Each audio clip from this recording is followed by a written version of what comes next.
Manx Radio's 1 to 3, tended by Ramsey Garden Centre. Ladies and gentlemen, welcome to the stage, Maggie Mulhern. Sorry, Maggie, I had to do that. I should just explain, first of all, Faster Mai, welcome to Manx Radio. It's lovely to have you here from the Isle of Man Family History Society. And the reason I said welcome to the stage was because I'm going to class that as your intro music. Thank you very much. You're very welcome. I did say to Maggie off air, I said, you know, what music are you into? And rock and roll is your thing, isn't it? Yeah. Heavy metal, yep. Yes, bring it on. You've seen some brilliant bands in your time as well, haven't you? Yes, very lucky. They don't seem to bring them over anymore, but when the Lido in its heyday, we've seen so many. As I say, Status Quo, Slade, Mungo Jerry, Trogs, Adge Cutler and the Wurzel. That's a name you don't know. No. It was more a folksy type of band. They were very good. Country music, I suppose you could say. Yeah. Susie Quattro. Oh, I'd love God, they're all to coming back Susie. now. You're asking me about them, yes. Oh. But we've had some brilliant nights at the Lido when it was open. And do you know what? All of that, in a way, is part of our history, isn't it? It Here is on the indeed, Isle of it Man, is. which is what we're talking about today, the Isle of Man Family History Society, which to me seems like something more and more people have become interested in over the years, sort of genealogy and looking back at their own family history. Tell us a bit about how you got involved with the society in the first place, Maggie. Well, all my family are Manx. I can trace them back. I've got a bit of Scottish and a bit of Irish. And every year we went to Tynwald and they'd have their stall there, and every year I said I must join, and I eventually did it. I think it was 2018. I got to Tynwald. I'm going to do it today, fill the form and give them the money, and that's how I got involved. Our office used to be in Peel. I went down there a couple of times, and then they moved premises to the old iMuseum building where we are now. That was 2020, and daft me, they were putting an advert out for volunteers to help in the library. Oh, go on then, I'll do that. Ended up as librarian and then chairman.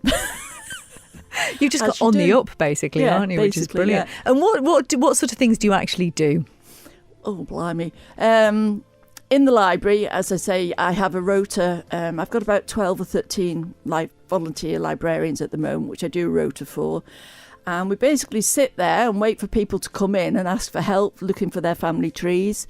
We've got burial registers and memorial inscriptions there. They can find those on the website as well now, but only if you're a member of the society. So we have an awful lot of information held in the library / research centre. We just sit and welcome everybody who comes in. You don't have to be a member to come in and see us, and our librarians look forward to help anybody who walks through the door. And you must have heard and found some fascinating stories in your time. Probably not me personally, but certainly the older members of our society, and I don't mean older in age, I mean the people who've been involved for Longer a long serving. time. They've got the knowledge. I just wish I could sort of take it all in. Yes, I don't know what would happen if we ever lost them. And there's some amazing records that are available, isn't there? There's all sorts of stuff on file now, isn't there? Yes. As I say, we're trying to sort the library out at the moment, so we can make it easier to find things for us. We do have an awful lot, and of course you've got the Public Records Office, you've got the reading room at the Manx Museum. So really, you ought to be able to find anything that you're trying to find out through some of us, or through one of us. So yeah. And do we have any idea sort of how far back the records go? Oh God, I should have asked Priscilla before I came on. We've got wills going back to 1600s. I say the burial registers and that can go back to sort of 1700, depends when they started making their records. Yeah. But yes, we've got a lot of very old books that you have to be very careful with to when you're handling them, that they don't fall apart. Well, that's the thing, because I think some of it has been digitised. In fact, quite a lot of it has been digitised, but some of it not quite yet. So that's when you need to get out these big books and probably use gloves and things with them. And I think there's a lot of info that we hold that we wouldn't be able to put on the website. Yeah.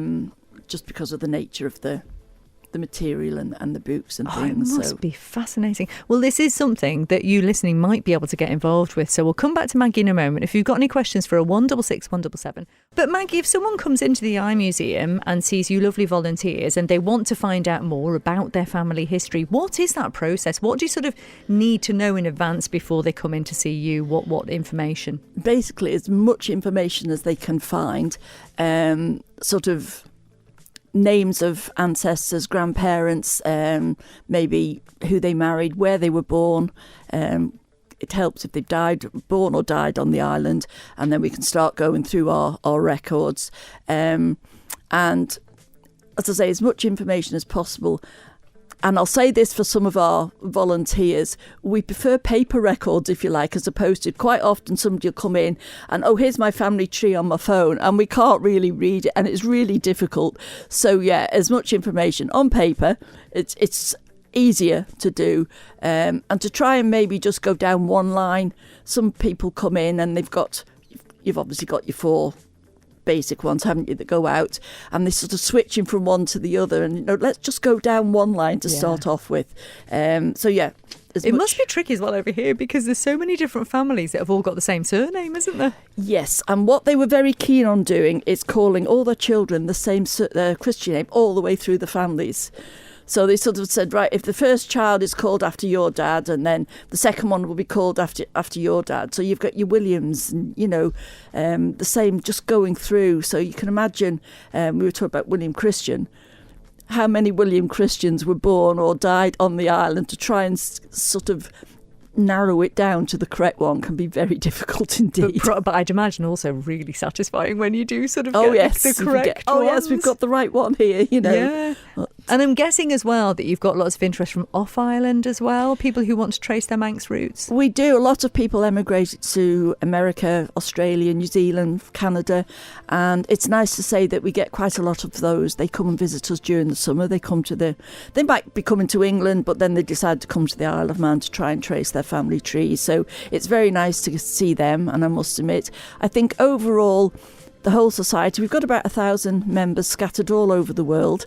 So, yeah, we're just really pleased to meet anybody at any time. I can imagine. And as a member as well, you have access to some excellent resources, don't you? You do. You actually have more access, especially on our website, because we have a members area, which you've got to be a member and paid up subscriptions before you get the password to that.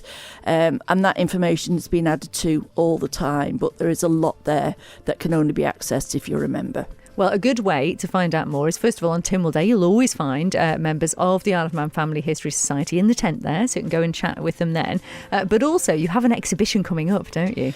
We do. And the scary thing is, it actually starts a week tomorrow. I've just realised. So Friday, which is the 28th, Saturday and Sunday, the 29th and 30th of March. Friday we will be there between 1 and 4:30, and Saturday and Sunday between 11 and 4. And I'm going to put a call out now. The members who come along and see us on our monthly meetings on Fridays going to know what my favourite word is: volunteers. I'm always looking for volunteers.